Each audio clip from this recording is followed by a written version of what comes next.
2 नवंबर 1990, 30 साल पहले अयोध्या में लाखों कार सेवक इकट्ठा हो चुके थे और सभी का मकसद था बाबरी मस्जिद पर भगवा ध्वज फहराना और वहां राम मंदिर का शिलान्यास करना।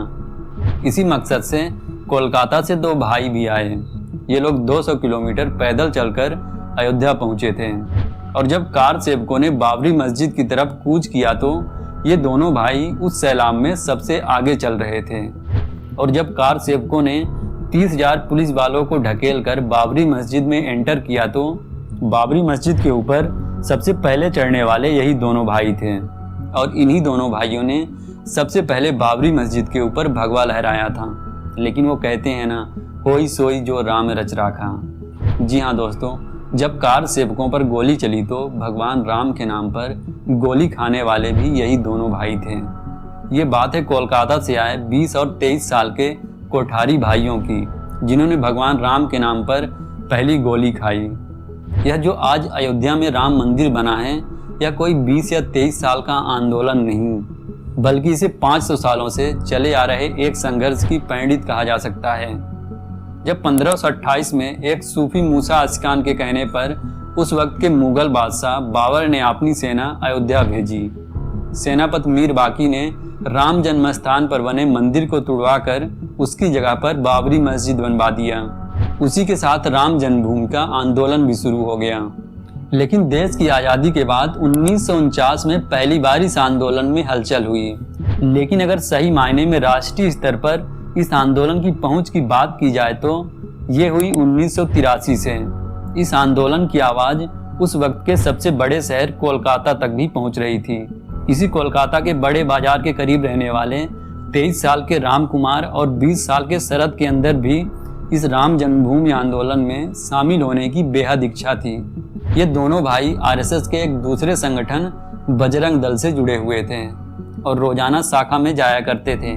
और जब साल 1990 में अयोध्या में कार सेवक की बारी आई तो ये दोनों भाई अपनी बहन की शादी की तैयारी को छोड़कर अयोध्या के लिए निकल पड़े।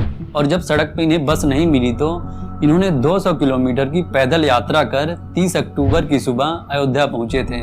और जब हजारों कार सेवकों ने एकाएक बाबरी मस्जिद की तरफ कूच किया तो उस सैलाब में ये दोनों भाई सबसे आगे चल रहे थे। उस वक्त बाबरी मस्जिद की सुरक्षा में 30,000 जवान तैनात थे, लेकिन कार सेवकों के सैलाब ने उन्हें पीछे ढकेल दिया। ये दोनों कोठारी भाई सबसे पहले बाबरी मस्जिद के अंदर घुसे और दौड़कर सीधा बाबरी मस्जिद के ऊपर चढ़ गए, हाथ में भगवा झंडा लिए हुए। और इन दोनों भाइयों ने सबसे पहले बाबरी मस्जिद के ऊपर भगवा लहरा दिया और इसी के साथ शरद और राजकुमार राम मंदिर आंदोलन की कहानी बन गए।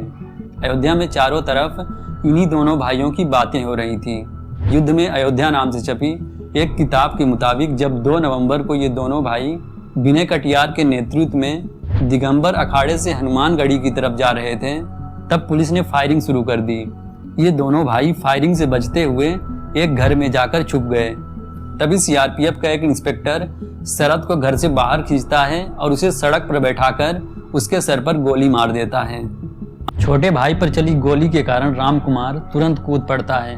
तभी इंस्पेक्टर राम कुमार पर भी गोली चला देता है, जो उसके गले को चीरते हुए उसके पार चली जाती है और दोनों कोठारी भाई वहीं दम तोड़ देते हैं। इन दोनों कोठारी भाइयों की खबर पूरे अयोध्या में आग की तरह फैल जाती है।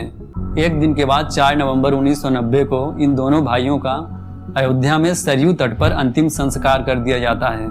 इनके अंतिम संस्कार में हजारों का जुलूस उमड़ता है। चारों ओर कार सेवक भगवा पहने खड़े हुए थे और कोठारी भाई अमर रहे के नारे लग रहे थे। भगवान राम के नाम पर गोली खाने वाले इन कोठारी भाइयों को अयोध्या में आज भी याद किया जाता है।